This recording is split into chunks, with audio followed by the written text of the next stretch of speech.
Salut à tous, alors aujourd'hui on va parler de Ocean's 8, donc vu avec Anna. Salut. Et réalisé par Gary Ross.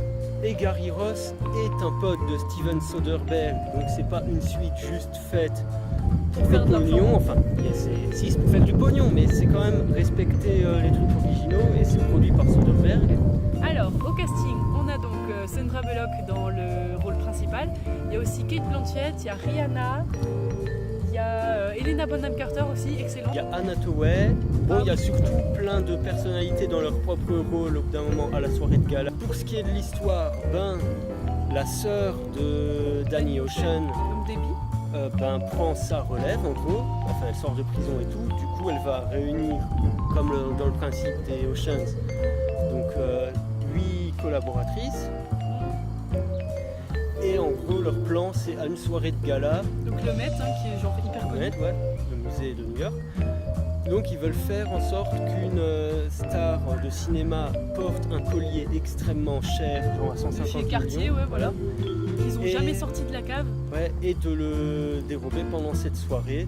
Alors pour la partie réelle, c'est en fait très simple à dire. Gary Ross voudrait faire comme son pote Soderbergh. Ça se voit qu'il essaye vraiment de faire comme ça, mais ça se voit aussi que c'est pas lui et qu'il manque de la vivacité qu'a Soderbergh dans certains plans et tout. Là on voit qu'il essaye de faire énormément de plans qui bougent avec des cuts assez Sec quoi. Ouais, assez secs et surtout avec beaucoup de cuts, genre c'est vraiment la filmation. C'est saccadé quoi. J'ai essayé de chercher pendant le film un plan qui durait plus de 3 secondes, il n'y a pas. Mais Soderbergh, justement, ce qu'il savait faire, c'est des fois de poser des plans légèrement plus longtemps et ensuite d'enchaîner des plans qui bougent beaucoup et qui sont rapides. Ouais, le film va vraiment souffrir de la comparaison avec les originaux. Du coup, à la musique, le compositeur c'est Daniel Pemberton que je kiffe d'amour. Ouais, quand même beaucoup, genre le roi Arthur. Voilà. Mais c'est extrêmement dommage parce qu'on l'a quasiment pas entendu en fait. Ouais, il y a une sélection musicale qui doit remplir au moins 95%, ou 90%. C'est vraiment de la BO, c'est très rare d'avoir un truc original. C'est dommage d'avoir, c'est cool d'avoir Pemberton, mais c'est dommage de ne pas l'utiliser plus que peut-être 10 minutes dans le film. Alors ensuite, ce qui différencie pas mal ce film des précédents, c'est la lumière. On est sur un truc beaucoup plus naturel déjà. Et justement, à propos de naturel, je vais en venir aux costumes, parce qu'au niveau des costumes, ils ont décidé de prendre énormément de tenues reconnaissables par rapport aux créateurs, par exemple une veste diesel pour Cate Blanchett. Et du coup, ça a une signification, même que c'est pas des trucs originaux, ça a une signification et ça développe les personnages juste de manière visuelle parce que chacune a sa propre identité vestimentaire et du coup on sait d'où ils viennent. Ça nous permet d'en venir aux personnages, tout comme leur tenue elles-mêmes, elles ont une identité propre, chacune a son truc, chacune a son caractère et je trouve ça génial. Voilà, il y en a pour tous les goûts en fait.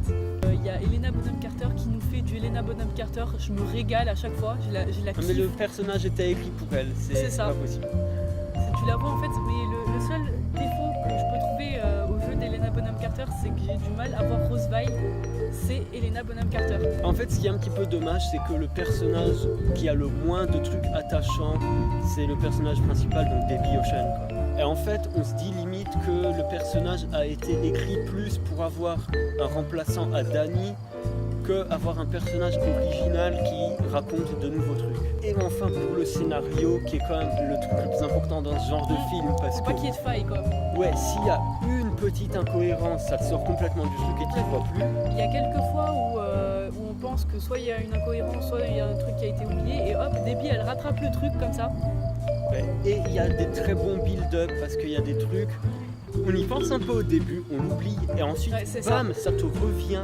Mais d'une violence. Exactement ça. Et du coup, non, là-dessus, très bien trouvé. Et ensuite, niveau des messages, en fait, le film fait pas vraiment grand-chose. À part l'évolution des personnages, ouais, ça a perdu le... Il y avait quand même des messages plus pertinents dans les Oceans d'avant. Et là, c'est bon, c'est du film... ça te divertit pendant 2 heures, c'est très bling-bling in your face. Mais ça va pas plus loin.